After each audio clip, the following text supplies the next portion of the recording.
What's good, everybody? It's the Clown with Cab Show. Definitely the UFC is 100% the fastest growing sport we've seen in the past 20 years. Look where it's at right now. To me, it's going to be a huge summer for the UFC, and I actually like the UFC. Just look back 21 years ago in early 2000. Look where the UFC was. I mean, look who built up the UFC.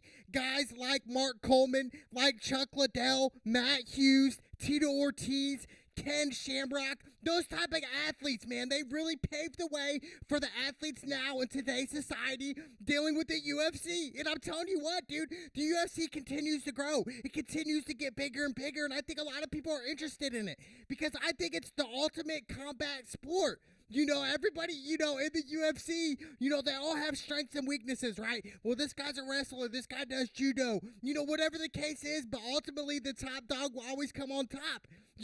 For real. Like Francis Ngannou, the heavyweight champion of the world in the UFC right now, current day. We're hearing speculations that he's going to get a rematch with Derek Lewis. Yes, Derek Lewis, he lost to Cormier, but he did beat Francis Ngannou. I believe this was back in 2018 at UFC 226, and Lewis beat him by decision. And really, both of the fighters, Ngannou and Derek Lewis, they were kind of like timid a little bit. They were like, all right, we understand each other's power. One punch and we can get knocked out. Either fighter. And I think Dana White, they're pushing for that rematch right now. But to me, my whole thing is, why is it Jon Jones in this mix? Why is it Jon Jones the next guy for Francis Ngannou? And then Derek Lewis will take over the rematch since Derek Lewis is number 3. To me, I don't understand it. I think the UFC and Dana White, they've came out and said, look, dude, it's on Jon's now. It's Jon's decision what he's going to do. I think, yes, Jon, he does have the right as a fighter to ask for more money. We have to understand, Jon Jones, when he first came in the UFC, he's been dominating ever since, dude. He hasn't lost. Yes, I understand he lost one time, but that was an illegal elbow. But we have to understand talent-wise, ability-wise, we never seen a fighter like Jon Jones. The closest thing to Jon Jones was Anderson Silva back in the day. Those two fighters, athletes. But to me, it's like Jon Jones, I feel like he deserves a little bit more respect. And I get that. He's dealt with issues out of the octagon, dealing with arrests, DUIs, the yayo, all that stuff. But I think Jon Jones right now, his head's clear. I think he's wanting this really bad. He wants to prove to people that he can step up to the heavyweight, that he can compete, that he can become champion. Heavyweight champion of the world. He dominated the light heavyweight champion for so long, dude. To me, it makes sense. I think the UFC, they need to push for that fight. I think that fight will happen. It's just a matter of time. I'm not saying the Derek Lewis-Ngannou rematch isn't a bad fight. Absolutely not. That'll be a huge fight this summer. No doubt about it. I just want to see Jon Jones get in there, man. The longer the delay, the worse it's going to get. So I think Jon Jones, he needs to step in there. But as far as I'm concerned, this summer for UFC fans all around the world, dude, this is a huge summer, dude. We first started UFC 263 with Adesanya rematch and Marvin. Look, dude, obviously Adesanya lost. He went up in weight. He lost, but to me, I understand. Look, dude, you can't win them all. You really can't. Adesanya, is he the future of the UFC? I really do believe that. I think eventually he will become the future of the UFC. No doubt, dude. 100%. I think he kind of fights like a Jon Jones-esque. Really, though. And to me, I've said it on record before. I want to see Jon Jones and Adesanya fight. I don't know if that's going to happen. I think they're more pushing for the Ngannou fight, but to me, that's great. And then you have Leona Edwards versus Nate Diaz. Nate Diaz has been in the UFC for years, over a decade at least, dude. He's 21-12 in the UFC, fighting Leon Edwards. He's 18-3. To me, another great fight. UFC 263 coming up. I cannot wait. But to me, 100%, Adesanya, I do believe in 5 to 10 years, he will be at the top. Really. He's at the top of his weight class. I think it's middleweight. Whatever it is. Adesanya, he has the belt. He's already champion right now. He's only 31 years old. That's pretty young for a cat like that in the UFC, really. McGregor, he's about 32, 33. And speaking of McGregor, yes, the highest paid athlete this year, #1 on the Forbes list. A lot of people throw hate at McGregor. It makes sense. My whole question is dealing with Conor McGregor in the UFC. Does Conor McGregor still have that hunger that we're used to seeing back in 2013? The 2012 Conor McGregor, the hungry McGregor, the McGregor who was broke at one time, who was getting welfare checks from the government. That Conor McGregor. Are we going to ever see that in the octagon? I don't know. It would be hard, right? Coming from nothing and then making $100 million check. To me, it's just like, wow, to making $180 million this past year.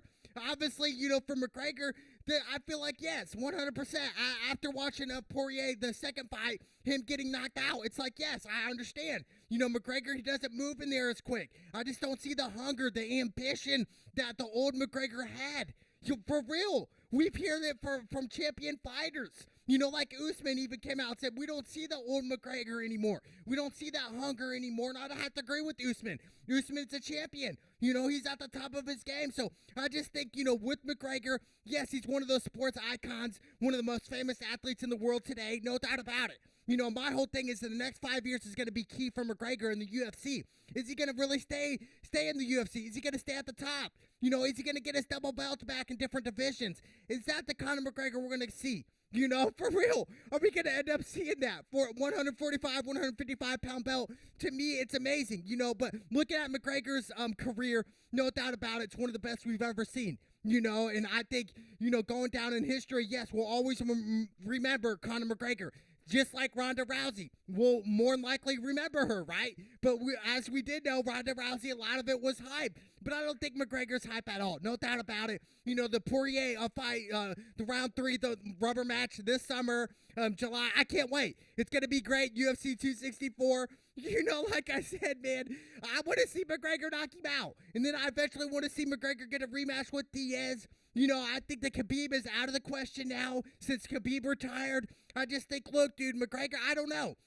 If McGregor does lose to Poirier in the third rematch, which I don't think he will, but let's say he does, I do think McGregor's going to say, look, dude, let me invest in a stake with Dana or something, somewhere that aspect. I just don't see McGregor really wanting to fight that much longer, right? I mean, why would he, dude? When you sold Proper 12 for over $600 million, you're making millions a year, hundreds of millions a year.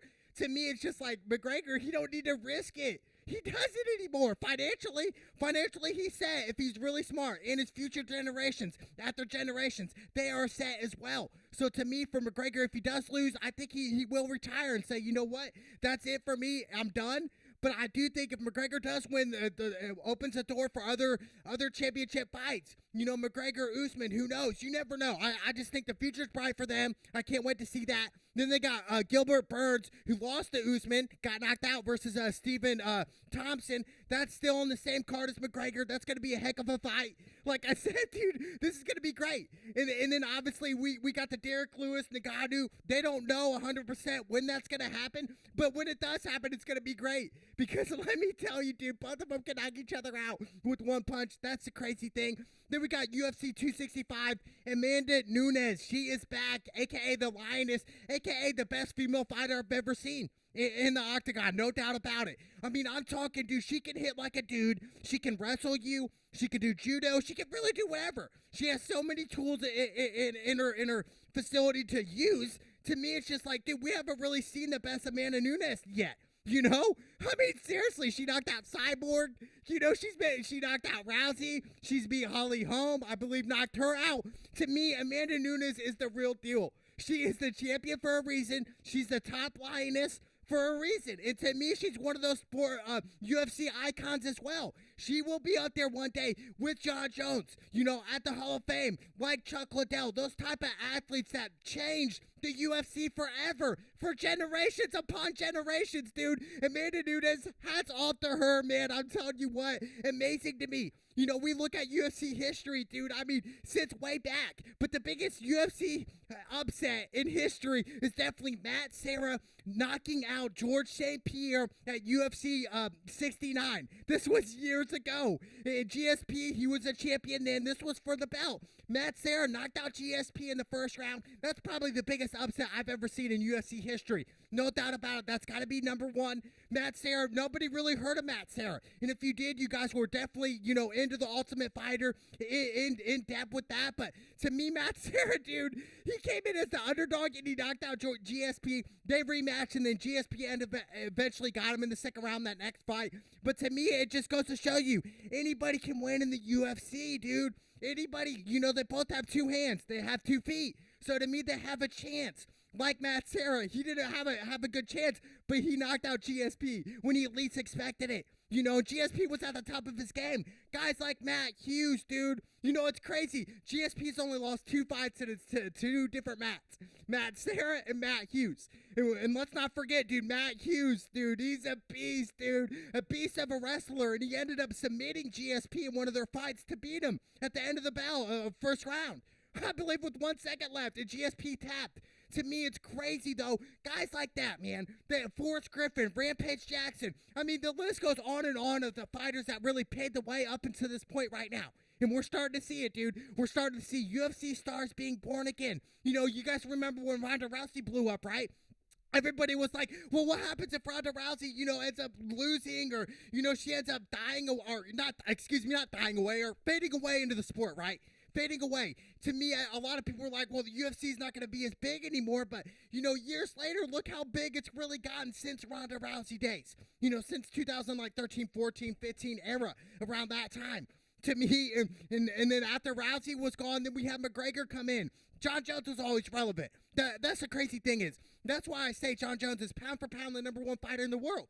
No doubt about it, dude. I believe Jon Jones can beat Francis Ngannou. He can't beat guys like Derek Lewis. I get it. Everybody has power, but the thing is you still have to hit the target. You do. I mean, you can have all that power in the world, but you got to have timing and speed as well on top of that. You know what I'm saying? And Jon Jones has that. He has the sauce. He's got everything with that, dude. I'm telling you what, dude. Jon Jones, he will fight Francis Ngannou. I hope the UFC and Dana White makes a deal here.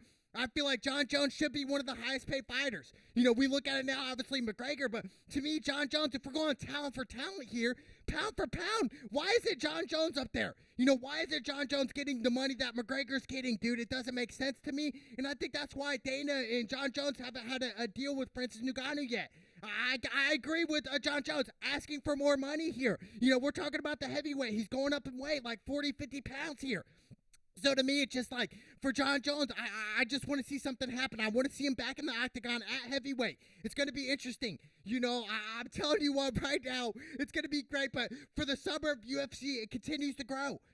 Really some huge fights this summer. But to me, long-term, the UFC, this might be a bold predicament for me, but I really think the UFC could be as big as the NFL is one day. Maybe by 2030, somewhere around there, we see the UFC stars being born. People selling out fights. This is the ultimate. I feel like it's better than boxing. Why? Because you're using more than just your hands. You're using your knees, your legs. You're using the whole 9 yards here. This is the ultimate fighting here, dude. You could use anything. You could use elbows, obviously not illegal elbows, but to me, it's just like so much you could do. To whereas in a boxing ring, it's just like you can only throw your hands.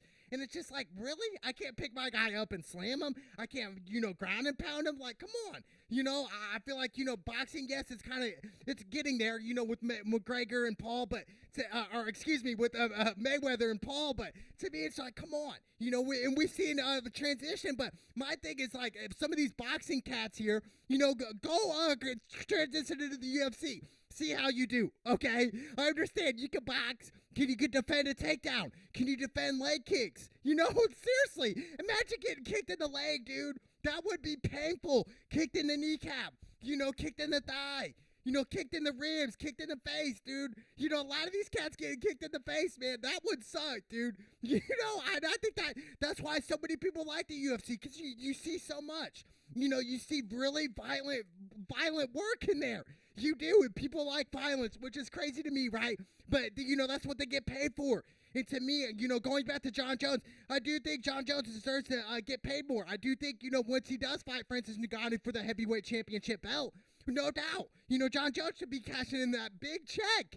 He's been with the UFC for over a decade and lost one time from an illegal elbow. Other than that, he's won every fight. dominated almost every fight.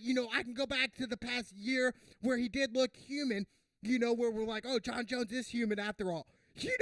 But to be other than that, John Jones has just been breezing through the UFC like it's nothing on pure talent.